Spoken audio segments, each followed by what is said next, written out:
11ನೆಯ ಅಂತಾರಾಷ್ಟ್ರೀಯ ಯೋಗ ದಿನಾಚರಣೆ 2025 ಕಾರ್ಯಕ್ರಮ. ಈ ಕಾರ್ಯಕ್ರಮವನ್ನು ತಾಲೂಕು ಆಡಳಿತ ಅಥಣಿ, ಪತಂಜಲಿ ಯೋಗ ಪೀಠ ಅಥಣಿ ಹಾಗೂ ತಾಲೂಕು ಸರ್ಕಾರಿ ಅನುದಾನಿತ ಅನುದಾನರಹಿತ ಶಾಲಾ ಕಾಲೇಜುಗಳ ಸಂಯುಕ್ತ ಆಶ್ರಯದಲ್ಲಿ ಯೋಗ ಪ್ರಾಣಾಯಾಮ ಮತ್ತು ಜ್ಞಾನ ಶಿಬಿರವನ್ನು ದಿನಾಂಕ 21/6/2025 ಬೆಳಗ್ಗೆ 6 ಗಂಟೆಗೆ SSMS ಕಾಲೇಜು ಕ್ರೀಡಾಂಗಣ, ಸತ್ತಿ ರೋಡ್, ಅಥಣಿಯಲ್ಲಿ ನಡೆಯಿತು.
ಯೋಗದಿಂದ ರೋಗ ದೂರ ಸಾರ್ಥಕದ ಬದುಕಿದೆ.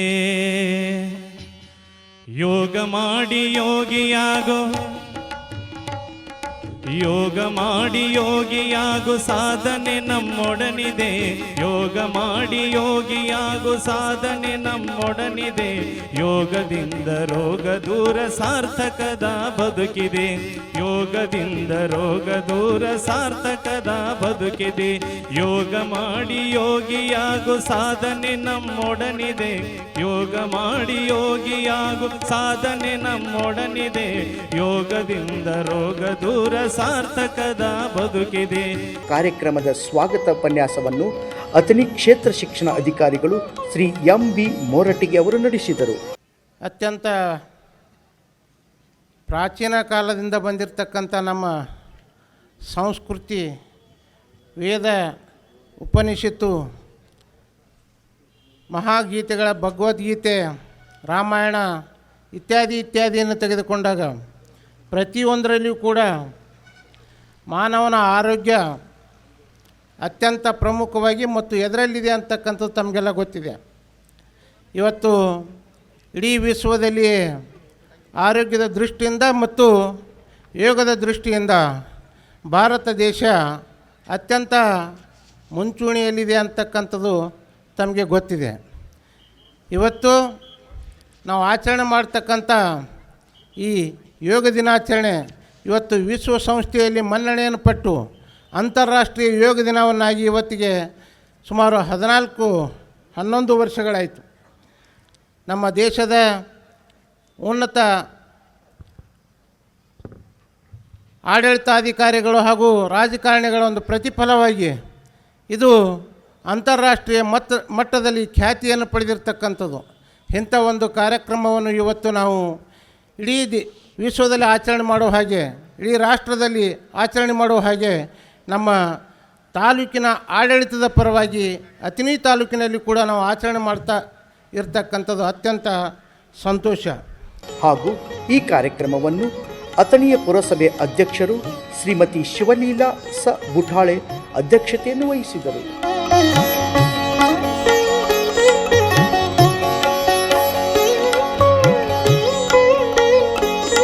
ಈ ಯೋಗ ಕಾರ್ಯಕ್ರಮದ ಉದ್ಘಾಟನೆಯನ್ನು ಮಾಜಿ ಉಪಮುಖ್ಯಮಂತ್ರಿಗಳು ಹಾಗೂ ಅಥಣಿಯ ಶಾಸಕರು ಆದ ಸನ್ಮಾನ್ಯ ಶ್ರೀ ಲಕ್ಷ್ಮಣ್ ಸ ಸವದಿಯವರು ಈ ಕಾರ್ಯಕ್ರಮವನ್ನು ಉದ್ಘಾಟಿಸಿದರು. ಇವತ್ತು ಭಾರತದಲ್ಲಿ ಅಷ್ಟೇ ಅಲ್ಲ, ಅಂತಾರಾಷ್ಟ್ರೀಯ ಮಟ್ಟದಲ್ಲಿ ಯೋಗದಿಂದ ಆರೋಗ್ಯದ ಲಾಭವನ್ನು ಪಡ್ಕೋಬೇಕು ಅಂತಕ್ಕಂಥ ಸದಿಚ್ಛೆಯನ್ನು ಇಟ್ಕೊಂಡು ಭಾರತ ದೇಶದಲ್ಲಿ ಇದು ಪ್ರಾರಂಭ ಆಗಿ ಅನೇಕ ದೇಶಗಳಿಗೆ ಇದು ಪ್ರಚಾರವನ್ನು ಪಡೆದು ವಿಶೇಷವಾಗಿ ಬೇರೆ ಬೇರೆ ದೇಶದಲ್ಲಿಯೂ ಕೂಡ ಇದರ ಮಹತ್ವವನ್ನು ಸಂಪೂರ್ಣವಾಗಿ ಅರ್ಥೈಸಿಕೊಂಡು ಯೋಗ ಬಹಳ ಯೋಗ್ಯ ಅಂತಕ್ಕಂಥ ಭಾವನೆ ಇವತ್ತು ಇಡೀ ವಿಶ್ವದಲ್ಲಿ ಮೂಡಿರ್ತಕ್ಕಂಥದ್ದು. ಇದು ಪತಂಜಲಿ ಕಾಲದಿಂದ ಪ್ರಾರಂಭ ಆಗಿ ಇವತ್ತು ಅಂತಾರಾಷ್ಟ್ರೀಯ ಮಟ್ಟದಲ್ಲಿ ಭಾಳ ದೊಡ್ಡ ಪ್ರಖ್ಯಾತಿಯನ್ನು ಪಡೆದಿರ್ತಕ್ಕಂಥದ್ದು. ನಾವೆಲ್ಲರೂ ಕೇವಲ ಯೋಗ ದಿನದಿಂದ ಬಂದು ಆವತ್ತೊಂದು ದಿವಸ ನಿಂತು ಯೋಗವನ್ನು ಮಾಡಿ ಇದರದ ಪ್ರಯೋಜನ ಆಗೋದಿಲ್ಲ.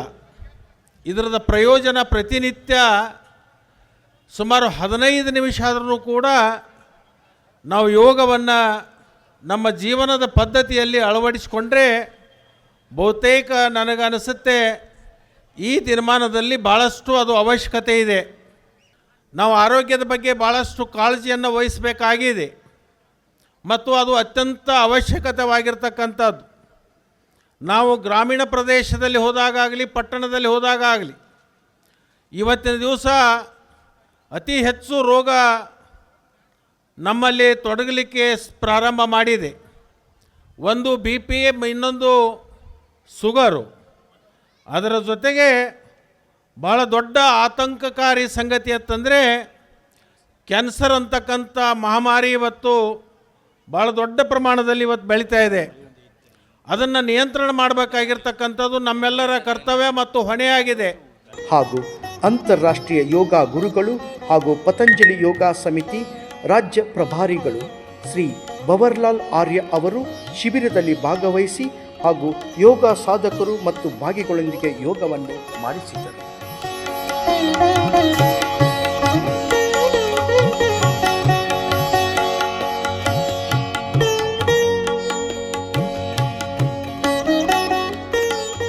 ನಮಸ್ಕಾರ ಮುದ್ರೆಯಲ್ಲಿ ನಿಮ್ಮೆರಡು ಕೈಗಳನ್ನು ನಮಸ್ಕಾರ ಮಾಡಿ 3 ಬಾರಿ ಓಂಕಾರದ ಉಚ್ಚಾರಣೆ ಮೂಲಕ 11ನೇ ಅಂತಾರಾಷ್ಟ್ರೀಯ ಯೋಗ ದಿನಾಚರಣೆಯ ಶುಭಾರಂಭ ಮಾಡೋಣ. ಕಣ್ಮುಚ್ಚಿ ದೀರ್ಘ ಶ್ವಾಸ ತಗೊಳ್ಳುತ್ತಾ 3 ಬಾರಿ ಓಂಕಾರದ ಉಚ್ಚಾರಣೆ ಎಲ್ಲರೂ ಮಾಡೋಣ.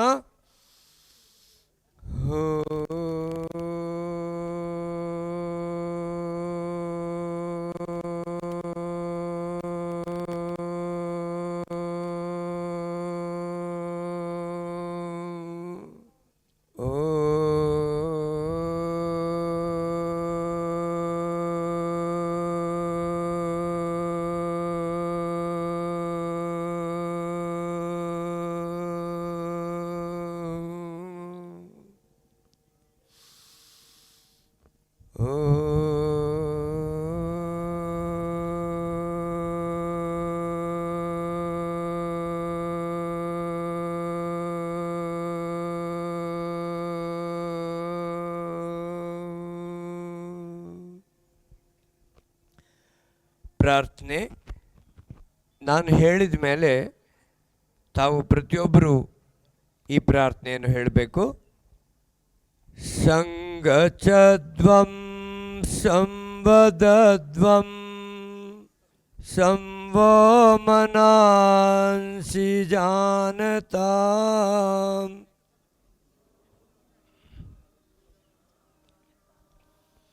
ದೇವಾ ಭಾಗಂ ಯಥಾ ಪೂರ್ವೇ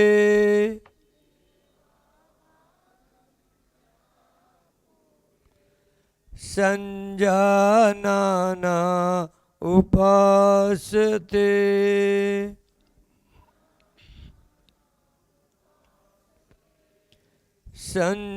ಸಂಜಾನನಾ ಉಪಾಸತೆ.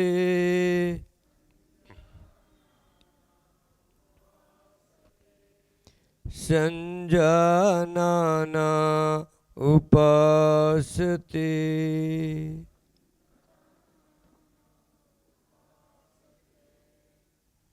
ನಿಧಾನವಾಗಿ ಕೈಗಳು ಕೆಳಗಿಳಿಸಿ ಕಣ್ಣುಗಳನ್ನು ಓಪನ್ ಮಾಡಿ ಕೈಗಳು ನೇರ ಇಟ್ಕೊಳ್ಳುತ್ತಾ ಎಲ್ಲರೂ ನಿಮ್ಮ ನಿಮ್ಮ ಸ್ಥಳಗಳಲ್ಲಿ ಎದ್ದು ನಿಂತ್ಕೊಳ್ಳಿ.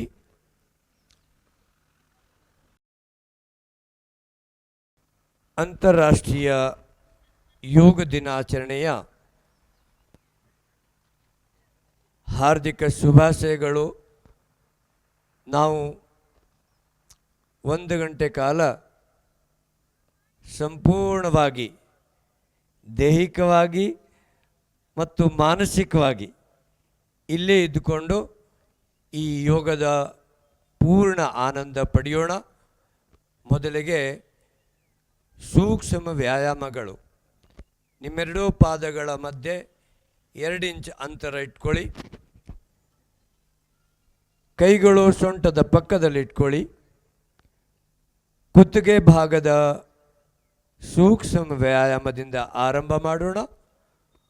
ಉಸಿರು ಬಿಡುತ್ತಾ ನಿಮ್ಮ ತಲೆ ಭಾಗವನ್ನು ನಿಧಾನವಾಗಿ ಮುಂದೆ ಬಾಗಿಸಿ ಗದ್ದ ಎದೆಗೆ ಸ್ಪರ್ಶ ಮಾಡಿ.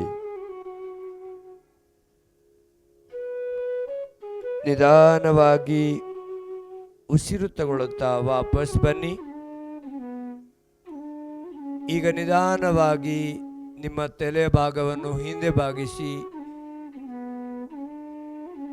ಸಾಧ್ಯ ಆದಷ್ಟು ಹಿಂದೆ ಬಾಗಿಸಿ.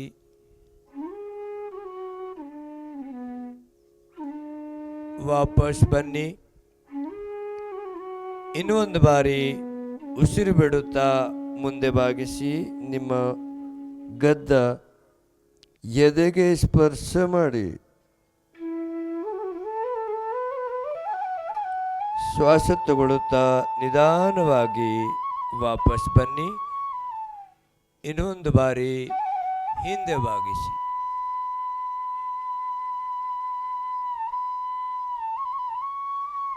ವಿಶ್ರಾಮ. ಈಗ ನಿಧಾನವಾಗಿ ನಿಮ್ಮ ತಲೆ ಭಾಗವನ್ನು ಬಲ ಭುಜದ ಮೇಲೆ ಬಾಗಿಸಿ. ನಿಮ್ಮ ಬಲ ಕಿವಿ ಬಲ ಭುಜದ ಮೇಲೆ ಸ್ಪರ್ಶ ಮಾಡಲಿಕ್ಕೆ ಪ್ರಯತ್ನ ಮಾಡಿ. ನಿಧಾನವಾಗಿ ವಾಪಸ್ ಬನ್ನಿ. ಈಗ ಎಡಕಡೆಗೆ ಬಾಗಿಸಿ ಎಡಭಾಗದ ಕಿವಿಯನ್ನು ಎಡಭುಜದ ಮೇಲೆ ಸ್ಪರ್ಶ ಮಾಡಲಿಕ್ಕೆ ಪ್ರಯತ್ನ ಮಾಡಿ. ವಾಪಸ್ ಬನ್ನಿ. ಇನ್ನೂ ಒಂದು ಬಾರಿ ಬಲ ಕಡೆಗೆ ಬಾಗಿಸಿ. ಕಣ್ಣುಗಳು ತೆರೆದಿರಬೇಕು. ವಾಪಸ್ ಬನ್ನಿ. ಎಡ ಕಡೆಗೆ ಬಾಗಿಸಿ. ವಾಪಸ್. ಮುಂದಿನ ಅಭ್ಯಾಸ ಸ್ಕಂದ ಚಕ್ರ. ಮತ್ತೊಮ್ಮೆ ಭುಜಗಳಿಗೆ ಸಮಾನಾಂತರವಾಗಿ ಕೈಗಳು ನೇರ ಮಾಡಿ. ನಿಧಾನವಾಗಿ ಎರಡೂ ಕೈಗಳನ್ನು ಮಡಚಿ. ಕೈ ಬೆರಳುಗಳು ನಿಮ್ಮ ಭುಜಗಳ ಮೇಲೆ ಸ್ಪರ್ಶ ಮಾಡಿ. ನಿಧಾನವಾಗಿ ಮೊಣಕೈಗಳನ್ನು ಸ್ಪರ್ಶಿಸಿ. ಮೇಲಿಂದ ಕೆಳಗಡೆಗೆ ತಿರುಗಿಸಿ 2 ಬಾರಿ. ಈಗ ನಿಧಾನವಾಗಿ ಕೆಳಗಡೆಯಿಂದ ಮೇಲ್ಗಡೆಗೆ 2 ಬಾರಿ ತಿರುಗಿಸಿ.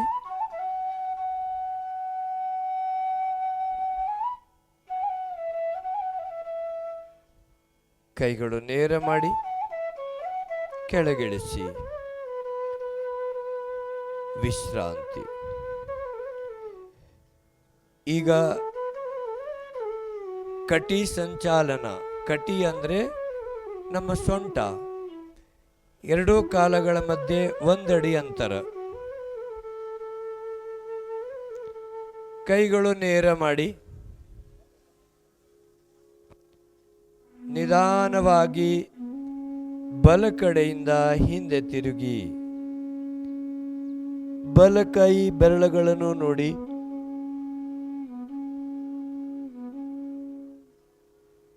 ನಿಧಾನವಾಗಿ ವಾಪಸ್ ಬನ್ನಿ. ಎಡ ಕಡೆಯಿಂದ ಹಿಂದೆ ತಿರುಗಿ ಎಡ ಕೈ ಬೆರಳುಗಳನ್ನು ನೋಡಿ. ನಿಧಾನವಾಗಿ ವಾಪಸ್ ಬನ್ನಿ. ಇನ್ನು ಒಂದು ಬಾರಿ ಬಲ ಕಡೆಗೆ ತಿರುಗಿ ಬಲಕೈ ಬೆರಳುಗಳನ್ನು ನೋಡಿ ವಾಪಸ್ ಬನ್ನಿ. ಎಡು ಕಡೆಗೆ ತಿರುಗಿ ಎಡಕೈ ಬೆರಳುಗಳನ್ನು ನೋಡಿ ವಾಪಸ್ ಬನ್ನಿ. ಕೈಗಳನ್ನು ಕೆಳಗಿಳಿಸಿ ಕಾಲುಗಳನ್ನು ಜೋಡಿಸಿ ವಿಶ್ರಾಮ. ಮುಂದಿನ ಅಭ್ಯಾಸ ಘುಟನ ಸಂಚಾಲನ. ಘುಟನ ಅಂದರೆ ಮೊಣಕಾಲು. ಮೊಣಕಾಲುಗಳಿಗೆ ಶಕ್ತಿ ನೀಡುವಂಥ ಅಭ್ಯಾಸ. ಯಾರಿಗಾದರೂ ಮೊಣಕಾಲಿನ ನೋವು ಇದ್ದರೆ ಅವರು ದಯವಿಟ್ಟು ಈ ಅಭ್ಯಾಸ ಮಾಡಬೇಡಿ. ಕಾಲುಗಳ ಮಧ್ಯೆ ಒಂದಡಿ ಅಂತರ. ಕೈಗಳನ್ನು ನೇರ ಮಾಡಿ, ಅಂಗೈಗಳು ಕೆಳಮುಖ ಇರಬೇಕು. ನಿಧಾನವಾಗಿ ಕಾಲುಗಳನ್ನು ಅರ್ಧ ಮಡಚಿ ನೇರ ನೋಡಿ ವಾಪಸ್ ಬನ್ನಿ. ಇನ್ನೊಂದು ಬಾರಿ ಕೆಳಗಡೆ ಬನ್ನಿ, ಕಾಲುಗಳು ಅರ್ಧ ಮಡಚಿ ನೇರ ನೋಡುತ್ತಾ ವಾಪಸ್ ಮೇಲೆ ಬನ್ನಿ. ಕೈಗಳನ್ನು ಕೆಳಗಿಳಿಸಿ ಕಾಲುಗಳನ್ನು ಜೋಡಿಸಿ ವಿಶ್ರಾಮ. ಇಲ್ಲಿವರೆಗೆ ಸೂಕ್ಷ್ಮ ವ್ಯಾಯಾಮಗಳ ಅಭ್ಯಾಸ ಮಾಡಿದ್ದೀವಿ. ಈಗ ನಿಂತುಕೊಂಡು ಮಾಡುವಂಥ ಯೋಗಾಸನಗಳನ್ನು ಆರಂಭ ಮಾಡೋಣ. ಮೊದಲಿಗೆ ತಾಡಾಸನ. ಎರಡೂ ಪಾದಗಳ ಮಧ್ಯೆ 2 ಇಂಚ್ ಅಂತರವಿರಲಿ. ಕೈಗಳು ನೇರ ಮಾಡಿ, ಕೈ ಬೆರಳುಗಳನ್ನು ಈ ಥರ ಇಂಟರ್ಲಾಕ್ ಮಾಡುತ್ತಾ ಅಂಗೈಗಳು ಹೊರಗಡೆಗೆ. ನಿಧಾನವಾಗಿ ಕೈಗಳು ಮೇಲೆತ್ತಿ, ಹಿಮ್ಮಡಿಗಳನ್ನು ಮೇಲೆತ್ತಿ, ಕೈಗಳನ್ನು ಎಳಿಬೇಕು.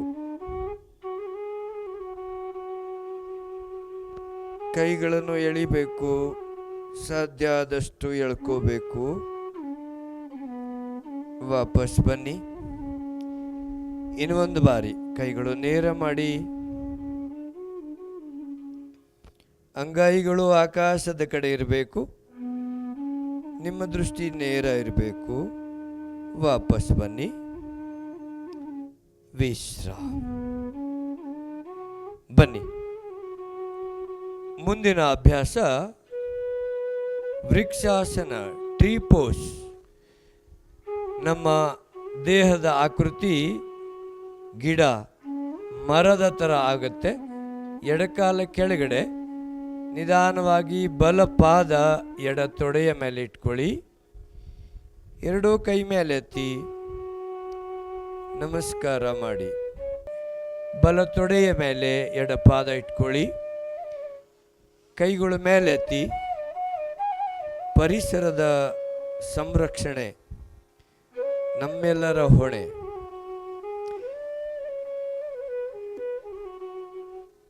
ಎಲ್ಲರೂ ಹೇಳಿ, ಪೇಡ್ ಲಗಾओ ಜೀವನ್ ಬಚಾओ, ಪೇಡ್ ಲಗಾओ ಧರ್ತಿ ಬಚಾओ ವಿಶ್ರಾಮ. ಮುಂದಿನ ಅಭ್ಯಾಸ ಅರ್ಧ ಚಕ್ರಾಸನ. ನಿಮ್ಮೆರಡು ಕಾಲಗಳ ಮಧ್ಯೆ 1 ಅಡಿ ಅಂತರ. ನಿಮ್ಮ ಕೈಗಳು ಸೊಂಟದ ಪಕ್ಕದಲ್ಲಿ ಇಟ್ಕೊಳ್ತಾ ನಿಧಾನವಾಗಿ ಸೊಂಟದಿಂದ ಮೇಲಿರುವ ನಿಮ್ಮ ದೇಹದ ಭಾಗವನ್ನು ಹಿಂದೆ ಬಾಗಿಸಿ.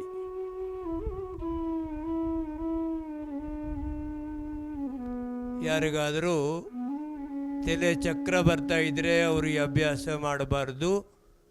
ನಿಧಾನವಾಗಿ ವಾಪಸ್ ಬನ್ನಿ. ಕೈಗಳನ್ನು ಕೆಳಗಿಳಿಸಿ, ಕಾಲುಗಳನ್ನು ಜೋಡಿಸಿ ವಿಶ್ರಾಮ. ಬನ್ನಿ. ನಿಂತ್ಕೊಂಡು ಮಾಡುವಂಥ ಕೊನೆ ಯೋಗಾಸನ ತ್ರಿಕೋಣಾಸನ. ನಿಮ್ಮೆರಡೂ ಕಾಲಗಳ ಮಧ್ಯೆ 3 ಅಡಿ ಅಂತರ.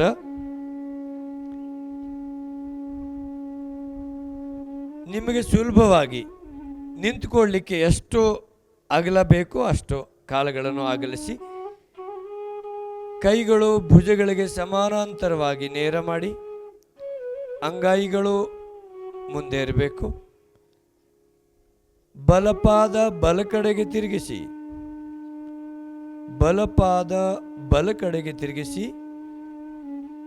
ಬಲಕಡೆಗೆ ಬಾಗಿ ನಿಧಾನವಾಗಿ ನಿಮ್ಮ ಬಲಕೈ ಬಲಕಾಲವನ್ನು ಸ್ಪರ್ಶ ಮಾಡುತ್ತಾ ಎಡಕೈ ಬೆರಳುಗಳನ್ನು ನೋಡಬೇಕು. ನಮ್ಮ ದೇಹದ ಆಕೃತಿ ತ್ರಿಕೋಣ ಥರ ಆಗಿದೆ ನೋಡಿ. ಉಸಿರಾಟವನ್ನು ಗಮನಿಸುತ್ತಾ ನಿಧಾನವಾಗಿ ವಾಪಸ್ ಬನ್ನಿ. ಬಲಪಾದ ನೇರ ಮಾಡಿ, ಎಡಪಾದ ಎಡಕಡೆಗೆ ತಿರುಗಿಸಿ, ಎಡಕಡೆಗೆ ಬಾಗಿ, ಎಡಕೈ ಎಡಕಾಲಿಗೆ ಸ್ಪರ್ಶವಾಗಿದೆ. ಬಲಕೈ ಬೆರಳುಗಳನ್ನು ನೋಡಬೇಕು. ನಿಧಾನವಾಗಿ ವಾಪಸ್ ಬನ್ನಿ. ಎಡಪಾದ ನೇರ ಮಾಡುತ್ತಾ ಕೈಗಳು ಕೆಳಗಿಳಿಸಿ, ಕಾಲುಗಳನ್ನು ಜೋಡಿಸಿ. ಇಲ್ಲಿವರೆಗೆ ನಿಂತುಕೊಂಡು ಮಾಡುವಂಥ ಯೋಗಾಸನಗಳ ಅಭ್ಯಾಸ ಮಾಡಿದ್ದೀವಿ. ಬನ್ನಿ ಈಗ ಕುಳಿತುಕೊಂಡು ಮಾಡುವಂಥ ಯೋಗಾಸನಗಳನ್ನು ಮಾಡೋಣ. ನಿಧಾನವಾಗಿ ಕೆಳಗಡೆ ಕುಳಿತುಕೊಳ್ಳಿ. ಕಾಲುಗಳು ಅಗಲ ಮಾಡಿ, ನೇರ ಮಾಡಿ, ಕಾಲುಗಳು ಅಗಲ ಮಾಡಿ, ಕೈ ಹಿಂದೆ ಇಟ್ಕೊಳ್ಳಿ. ಹಿಂದೆ ಬಾಗಿ ವಿಶ್ರಾಂತಿ. ದೀರ್ಘ ಉಸಿರಾಟ.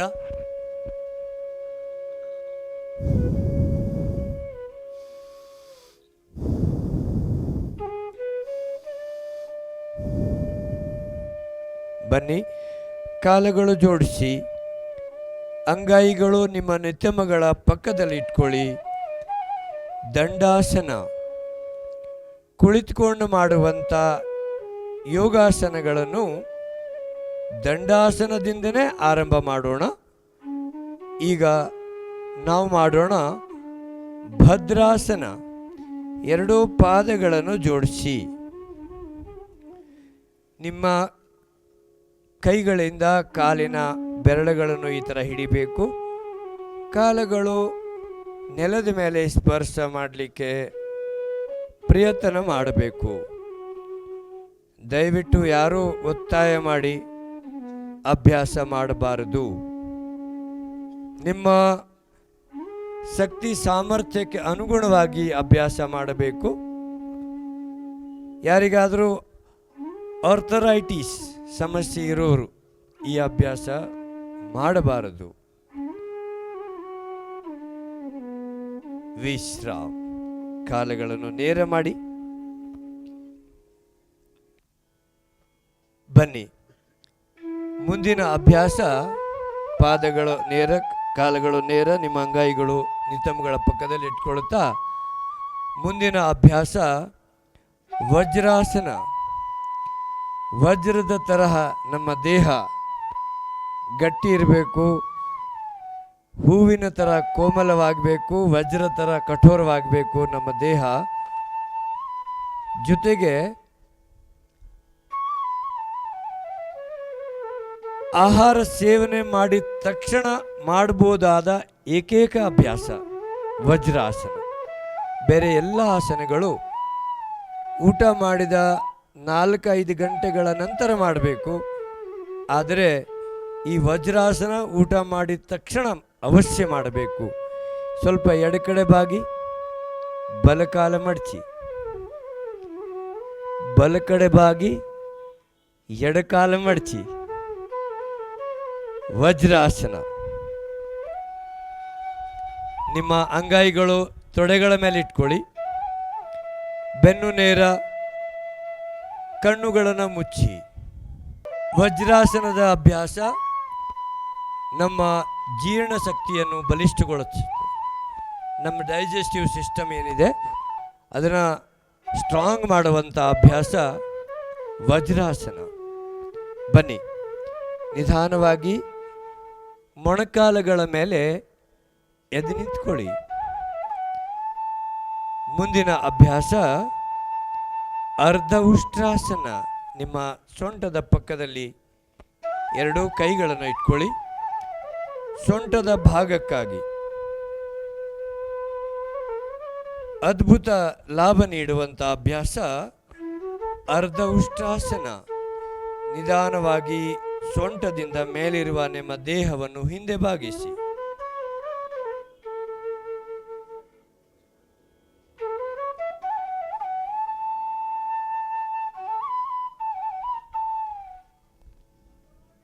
ವಾಪಸ್ ಬನ್ನಿ. ವಜ್ರಾಸನದಲ್ಲಿ ಕುಳಿತುಕೊಳ್ಳಿ. ನಾವು ಮಾಡಿದ್ದೀವಿ ಅರ್ಧ ಉಷ್ಟ್ರಾಸನ. ಮುಂದಿನ ಅಭ್ಯಾಸ ಉಷ್ಟ್ರಾಸನ, ಪೂರ್ಣ ಉಷ್ಟ್ರಾಸನ. ಮತ್ತೊಮ್ಮೆ ಮೊಣಕಾಲುಗಳ ಮೇಲೆ ಎದ್ದು ನಿಂತ್ಕೊಳ್ಳಿ. ನಿಮ್ಮ ಎಡಕೈ ಮೇಲೆ ಎತ್ತಿ, ಎಡಕೈಯಿಂದ ಎಡಕಾಲಿನ ಹಿಮ್ಮಡಿ, ಬಲಕೈಯಿಂದ ಬಲಕಾಲಿನ ಹಿಮ್ಮಡಿ ಹಿಡಿಬೇಕು. ಹಿಂದೆ ಬಾಗಿ.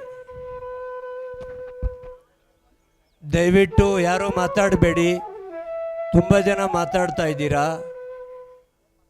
ಯೋಗ ಅಂದರೆ ಶಿಸ್ತು, ಡಿಸಿಪ್ಲಿನ್.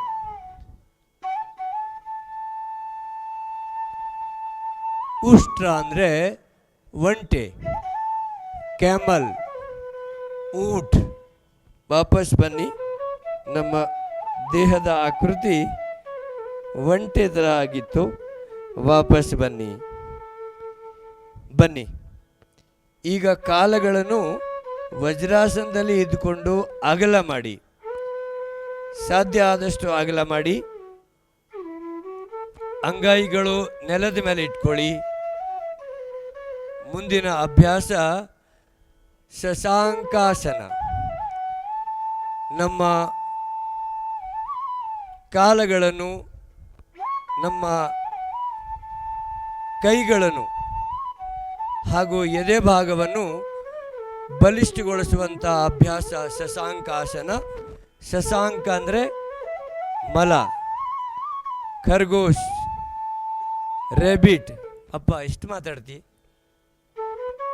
ಶ್ವಾಸ ಬಿಡುತ್ತಾ ಕೈಗಳನ್ನು ನೇರ ಮಾಡಿ. ನಿಮ್ಮ ಅಂಗೈಗಳು ನೇರ ಇರಬೇಕು, ನೆಲದ ಮೇಲೆ ಇರಬೇಕು ಅಂಗೈಗಳು. ಗದ್ದ ನೆಲವನ್ನು ಸ್ಪರ್ಶ ಮಾಡಲಿಕ್ಕೆ ಪ್ರಯತ್ನ ಮಾಡಿ. ನಿತಂಬಗಳು ನಿಮ್ಮ ಹಿಮ್ಮಡಿಗಳಿಗೆ ತಾಗಿರಬೇಕು. ಸಾಮಾನ್ಯ ಉಸಿರಾಟ ನಡೀತಾ ಇರಬೇಕು. ಶಶಾಂಕಾಸನ. ವಾಪಸ್ ಬನ್ನಿ. ನಿಧಾನವಾಗಿ ಕಾಲುಗಳನ್ನು ಜೋಡಿಸಿ ಬನ್ನಿ. ಮುಂದಿನ ಅಭ್ಯಾಸ ಉತ್ಥಾನ ಮಂಡೂಕಾಸನ. ಕಾಲುಗಳು ಮತ್ತೆ ಒಂದು ಸಾರಿ ಅಗಲ ಮಾಡಿ, ಕೈಗಳು ಮೇಲೆತ್ತಿ, ಬಲಕೈ ಮಡಚಿ ಎಡಭುಜದ ಮೇಲೆ ಇಟ್ಕೊಳ್ಳಿ. ಎಡಕೈ ಮಡಚಿ ಬಲಭುಜದ ಮೇಲೆ. ಬೆನ್ನು ಭಾಗ ನೇರ, ನಿಮ್ಮ ದೃಷ್ಟಿ ನೇರ. ಶಶಾಂಕಾಸನದಿಂದ ಆಗುವ ಎಲ್ಲ ಲಾಭಗಳು ಉತ್ಥಾನ ಮಂಡೂಕಾಸನದಿಂದ ಪಡಿಬೋದು. ವಿಶೇಷವಾಗಿ ಭುಜಗಳನ್ನು ಬಲಿಷ್ಠಗೊಳಿಸುವಂಥ, ಸೊಂಟದ ಭಾಗವನ್ನು, ಸೊಂಟದ ಭಾಗಕ್ಕೆ ಶಕ್ತಿ ನೀಡುವಂಥ ಅಭ್ಯಾಸ. ಮಂಡೂಕ ಅಂದರೆ ಕಪ್ಪೆ, ಮೈಂಡಕ್.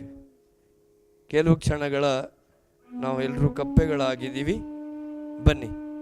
ಕೈಗಳು ನೇರ ಮಾಡಿ, ಕೆಳಗಿಳಿಸಿ, ಕಾಲುಗಳನ್ನು ಜೋಡಿಸುತ್ತಾ ನಿಧಾನವಾಗಿ ಬಲಕಡೆ ಬಾಗಿ, ಎಡಕಾಲ ನೇರ, ಎಡಕಡೆ ಬಾಗಿ, ಬಲಕಾಲ ನೇರ. ಕಾಲಗಲ ಮಾಡಿ, ಕೈ ಹಿಂದೆ ಇಟ್ಟುಕೊಳ್ಳುತ್ತಾ ಹಿಂದೆ ಬಾಗಿ, ರಿಲ್ಯಾಕ್ಸ್ ಆಗಿ ವಿಶ್ರಾಂತಿ. ಯೋಗಾಸನಗಳ ಮಧ್ಯೆ ವಿಶ್ರಾಂತಿಗಾಗಿ ಉತ್ತಮ ಅಭ್ಯಾಸ. ದೀರ್ಘ ಉಸಿರಾಟ. ನಿಮ್ಮ ಗಮನ ಉಸಿರಾಟದ ಕಡೆ ಇರಲಿ.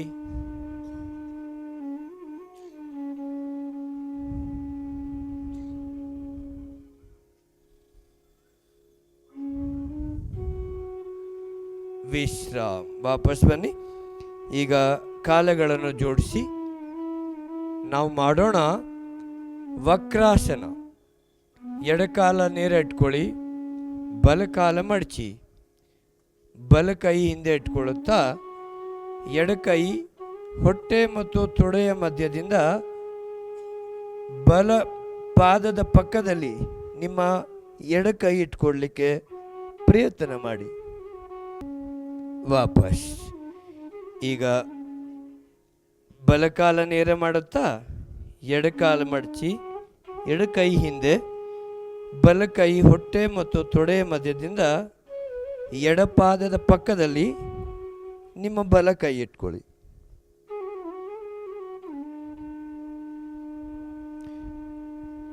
ವಕ್ರಾಸನ. ಮಧುಮೇಹ ನಿಯಂತ್ರಣ ಮಾಡಲಿಕ್ಕೆ, ಸೊಂಟದ ಸುತ್ತಮುತ್ತಿರುವಂಥ ಬೊಜ್ಜು ಕಡಿಮೆ ಮಾಡಲಿಕ್ಕೆ, ಜೊತೆಗೆ ಮಲಬದ್ಧತೆ, ಕಾನ್ಸ್ಟಿಪೇಷನ್, ಕಬ್ಜವನ್ನು ಕಡಿಮೆ ಮಾಡಲಿಕ್ಕೆ ರಾಮಬಾಣ ಅಭ್ಯಾಸ. ಬನ್ನಿ, ಎಡಕಾಲ ಕೆಳಗಡೆ, ಬಲಕಾಲ ಮೇಲೆ, ಸಿದ್ಧಾಸನ. ತುಂಬ ಸರಳ ಮತ್ತು ಉತ್ತಮವಾದ ಅಭ್ಯಾಸ. ಈಗ ನಾವು ಮಾಡೋಣ ಪ್ರಾಣಾಯಾಮಗಳ ಅಭ್ಯಾಸ. ಮೊದಲಿಗೆ ಕಪಾಲಭಾತಿ. ಯಾರಿಗಾದರೂ ಅಪೆಂಡಿಕ್ಸ್ ಇದ್ದರೆ, ಅಲ್ಸರ್ ತೊಂದರೆ ಇದ್ದರೆ, ಹೈ ಬಿ ಪಿ, ಹೃದಯ ರೋಗ ಇದ್ದರೆ, ಗರ್ಭಿಣಿ ಮಾತೆಯರು, ಪೀರಿಯಡ್ಸ್ ಇರುವಾಗ ಮಾತೆಯರು, ಇತ್ತೀಚೆಗೆ ಆಪರೇಷನ್ ಮಾಡಿಸಿರೋರು, ಗಂಭೀರ ಕಾಯಿಲೆ ಇರೋರು ದಯವಿಟ್ಟು ಕಪಾಲಭಾತಿ ಮಾಡಬೇಡಿ. ಬನ್ನಿ, ಧ್ಯಾನ ಮುದ್ರೆಯಲ್ಲಿ ನಿಮ್ಮೆರಡೂ ಕೈಗಳು ತೊಡೆಗಳ ಮೇಲೆ ಇಟ್ಕೊಳ್ಳಿ. 20 ಸ್ಟ್ರೋಕ್ಗಳ 3 ಸುತ್ತುಗಳನ್ನು ಕಪಾಲಭಾತಿ ಮಾಡೋಣ. ಮೊದಲನೇ ಸುತ್ತ ಆರಂಭ ಮಾಡಿ.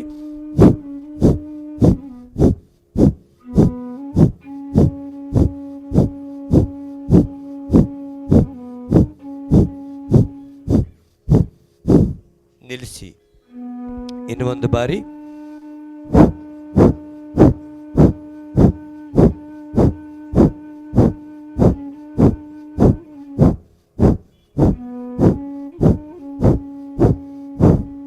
ನಿಲ್ಲಿಸಿ. ಕೊನೆಯ ಬಾರಿ.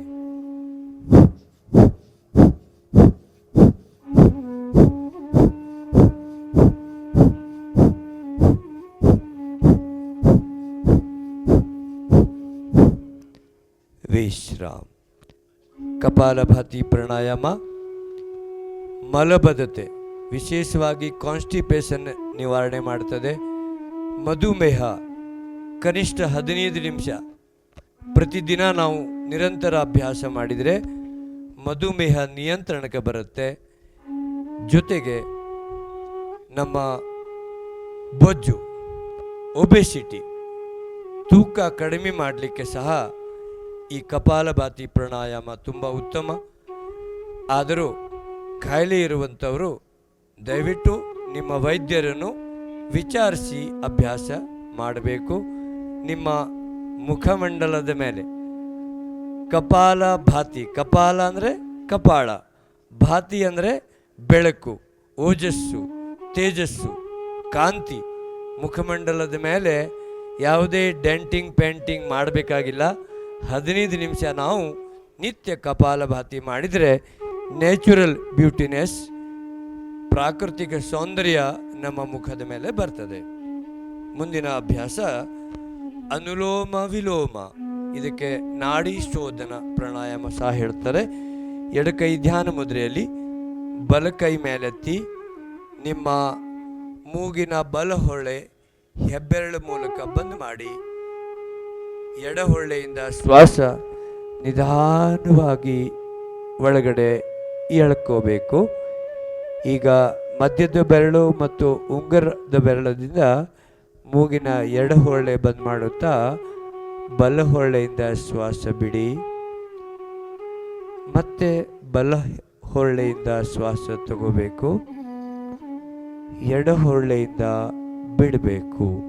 ಇದು ಒಂದು ಸುತ್ತಾಗಿದೆ. ಈ ಥರ ಇನ್ನು 4 ಸುತ್ತುಗಳನ್ನು ಮಾಡಿ. ನಿಮ್ಮ ಉಸಿರಾಟದ ಧ್ವನಿ ನಿಮಗೆ ಕೇಳಬಾರದು, ಅಷ್ಟು ನಿಧಾನವಾಗಿ ಮಾಡಿ. ದೀರ್ಘವಾಗಿ ಶ್ವಾಸ ತಗೊಳ್ಳುತ್ತಾ ದೀರ್ಘವಾಗಿ ಬಿಡಿ. ಒತ್ತಡ, ಡಿಪ್ರೆಷನ್, ನಿದ್ರಾಹೀನತೆ ಈ ನಿರಂತರ ಅಭ್ಯಾಸ ಮಾಡಿದರೆ ಈ ಥರದ ಎಲ್ಲ ಸಮಸ್ಯೆಗಳನ್ನು ನಿವಾರಿಸಬಹುದು. ಮೆಮೊರಿ ಪವರ್, ನೆನಪಿನ ಶಕ್ತಿಗಾಗಿ ಅದ್ಭುತ ಅಭ್ಯಾಸ ಅನುಲೋಮ ವಿಲೋಮ. ಸೂರ್ಯ ಚಂದ್ರ ಇಡ ಪಿಂಗಳ ನಾಡಿಗಳ ಘರ್ಷಣೆ ನಿರಂತರ ಅಭ್ಯಾಸದಿಂದ ಆಗ್ತದೆ. ಅವಾಗೆ ಸುಷುಮ್ನ ನಾಡಿ ಜಾಗೃತವಾಗ್ತದೆ.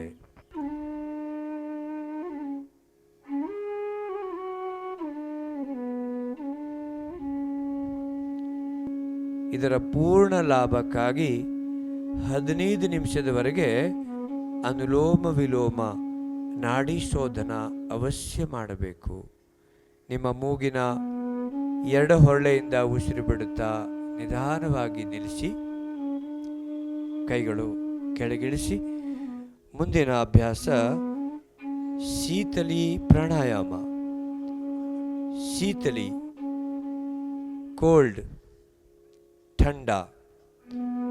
ನಮ್ಮ ದೇಹದ ಉಷ್ಣತೆಯನ್ನು ನಿಯಂತ್ರಿಸುವುದು, ದೇಹವನ್ನು ತಂಪುಗೊಳಿಸುವಂಥ ಅದ್ಭುತ ಅಭ್ಯಾಸ ಶೀತಲಿ ಪ್ರಾಣಾಯಾಮ.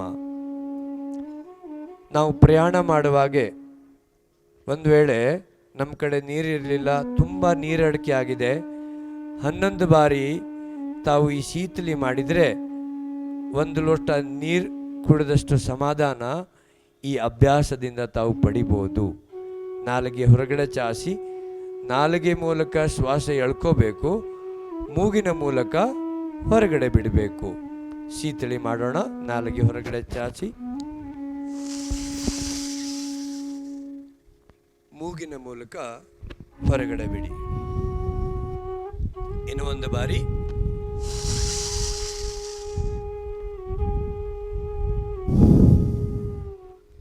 ಕೊನೆಯ ಬಾರಿ.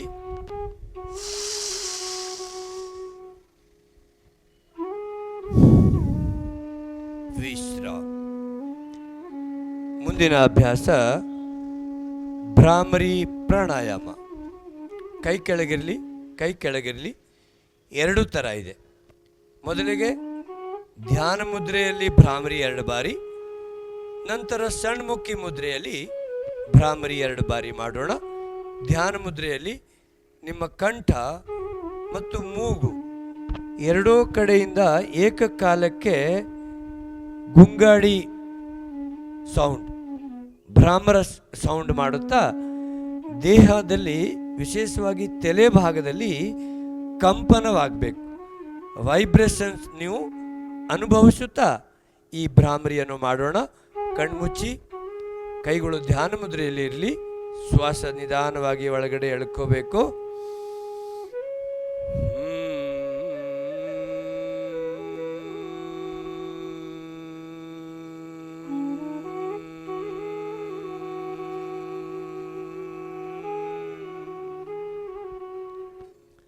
ಇನ್ನು ಒಂದು ಬಾರಿ ಶ್ವಾಸ ಪೂರ್ತಿ ಒಳಗಡೆ ಎಳ್ಕೊಳ್ಳಿ.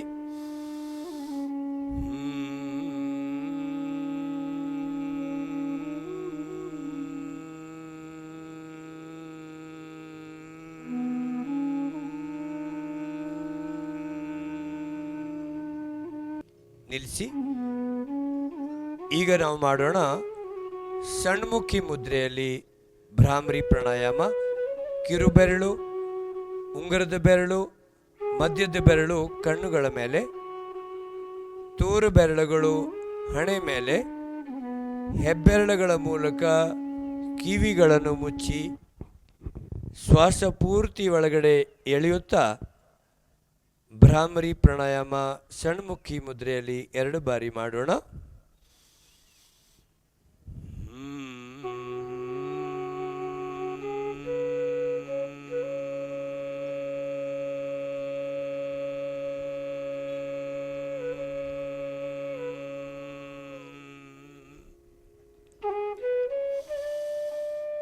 ಇನ್ನು ಒಂದು ಬಾರಿ.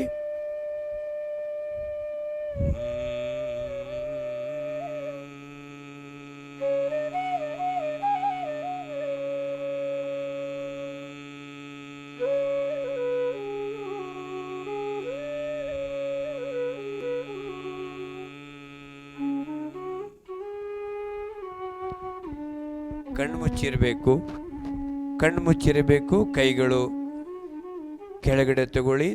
ನಿಮ್ಮ ತೊಡೆಗಳ ಮೇಲೆ ಧ್ಯಾನ ಮುದ್ರೆಯಲ್ಲಿ ಇಟ್ಕೊಳ್ಳಿ.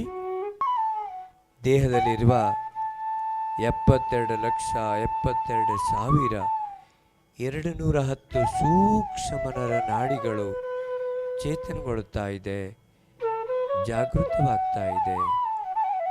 33 ಟ್ರಿಲಿಯನ್ ಜೀವಕೋಶಗಳು, ಬಾಡಿ ಸೆಲ್ಸ್, ಡಿಜನರೇಟ್ ಆಗಿರತಕ್ಕಂಥ ಬಾಡಿ ಸೆಲ್ಸ್ ರೀಜನರೇಟ್ ಮಾಡುವಂಥ ಶಕ್ತಿ ಮೆಡಿಟೇಷನ್ಗಿದೆ, ಧ್ಯಾನಕ್ಕಿದೆ. ಬನ್ನಿ, ಕನಿಷ್ಠ 5-10 ನಿಮಿಷ ಪ್ರತಿನಿತ್ಯ ಧ್ಯಾನದ ಅಭ್ಯಾಸ ಮಾಡಿ. ಕೈಗಳು ನಮಸ್ಕಾರ ಮುದ್ರೆಯಲ್ಲಿ, ಕಣ್ಣು ಮುಚ್ಚಿರಬೇಕು. ದಯವಿಟ್ಟು ಯಾರು ಕಣ್ಣು ಓಪನ್ ಮಾಡಬೇಡಿ. ಕೈಗಳು ನಮಸ್ಕಾರ ಮುದ್ರೆಯಲ್ಲಿ ಒಂದು ಸಾರಿ ಎಲ್ಲರೂ ಸಾಮೂಹಿಕವಾಗಿ ಓಂಕಾರದ ಉಚ್ಚಾರಣೆ ಮಾಡೋಣ. ಶ್ವಾಸ ಪೂರ್ತಿ ಒಳಗಡೆ ಎಳ್ಕೊಳ್ಳಿ.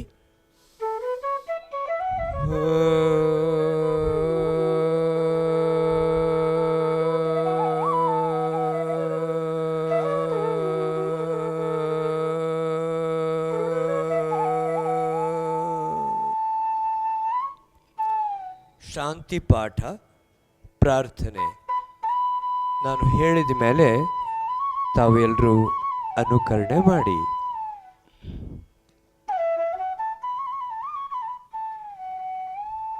ಸರ್ವೇ ಭವಂತು ಸುಖಿನಃ,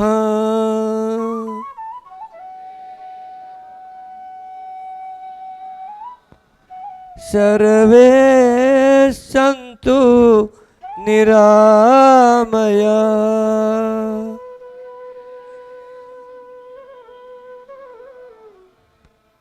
ಸರ್ವೇ ಭದ್ರಾಣಿ ಪಶ್ಯಂತು,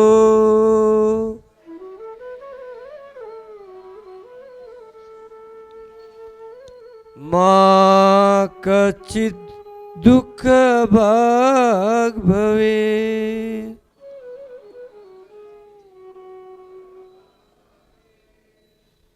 ಮಾ ಕಚಿತ್ ದುಃಖ ಭಾಗ್ ಭವೇತ್.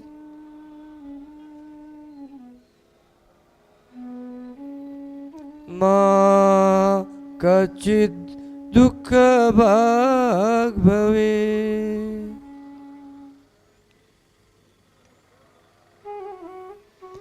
ಓಂ ಶಾಂತಿ ಶಾಂತಿ ಶಾಂತಿ.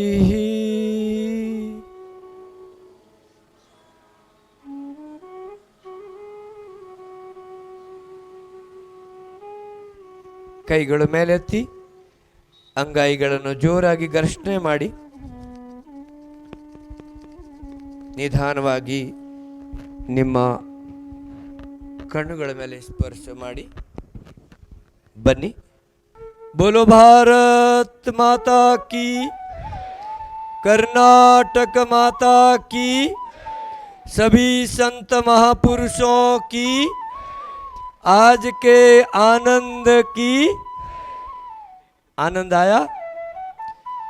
5 ನಿಮಿಷ ಈ ಥರ ನಾವು ಸತ್ಸಂಗ ಮಾಡಿದರೆ 33 ಟ್ರಿಲಿಯನ್ ಏನು ಬಾಡಿ ಸೆಲ್ಸ್ ಏನು ಜೀವಕೋಶಗಳಿದೆಯಲ್ಲ, ಅದಕ್ಕೆ ನಿಜವಾದ ಆನಂದ ಈ ಸತ್ಸಂಗದಿಂದ, ಈ ಪ್ರಾರ್ಥನೆಯಿಂದ ಸಿಗುತ್ತೆ. ಮಾನಸಿಕ ತುಂಬ ಜನ ನಾವು ಕೈಕಾಲು ಗಟ್ಟಿದೆ, ನಾನು ಆರೋಗ್ಯವಾಗಿದ್ದೀನಿ, ನನಗೆ ಯಾಕೆ ಬೇಕು ಯೋಗ ಅಂತ ತುಂಬ ಜನ ಮಾತಾಡ್ತೀರಿ. ದಯವಿಟ್ಟು ಈ ಯೋಗ ದಿನದ ನಮ್ಮ ಶಿವಸಂಕಲ್ಪ ಏನಂದರೆ, ಬರುವ 12ನೇ ಯೋಗ ದಿನಾಚರಣೆ ಒಳಗಾಗಿ ಅಥಣಿಯ ಪ್ರತಿಯೊಂದು ವಾರ್ಡ್ನಲ್ಲಿ ಒಂದೊಂದು ಯೋಗ ಕೇಂದ್ರವನ್ನು ಸ್ಥಾಪನೆ ಮಾಡುತ್ತಾ ಯೋಗಯುಕ್ತ ರೋಗಮುಕ್ತ ಸ್ವಚ್ಛ ಸ್ವಸ್ಥ ಅಥಣಿ ನಿರ್ಮಾಣದ ಒಂದು ಶಿವಸಂಕಲ್ಪ ಎಲ್ಲ ಯೋಗಿಗಳು ಮಾಡಿ ನಾವು ಎಲ್ಲರೂ ಸೇರಿ ಈ ಅಥಣಿಯನ್ನು ಕರ್ನಾಟಕವನ್ನು ಬೆಳಗಾವಿಯನ್ನು ಯೋಗಮಯ ಮಾಡುವಂಥ ನಿರೋಗಿ ಮಾಡುವಂಥ ಎಲ್ಲರೂ ಸೇರಿಕೊಂಡು ಯೋಗಿಗಳಾಗೋಣ, ನಿರೋಗಿಗಳಾಗೋಣ, ಉಪಯೋಗಿಗಳಾಗೋಣ ಹಾಗೂ ಒಬ್ಬರಿಗೆ ಒಬ್ಬರು ಸಹಯೋಗಿಗಳಾಗೋಣ ಅಂತ ಹೇಳುತ್ತಾ ನಾನು ಇವತ್ತಿನ ಈ ಒಂದು ಅಂತಾರಾಷ್ಟ್ರೀಯ ಯೋಗ ದಿನಾಚರಣೆ ಪ್ರೋಟೋಕಾಲದ ಅಭ್ಯಾಸಕ್ಕೆ ವಿರಾಮ ನೀಡ್ತಾ ಇದ್ದೀನಿ.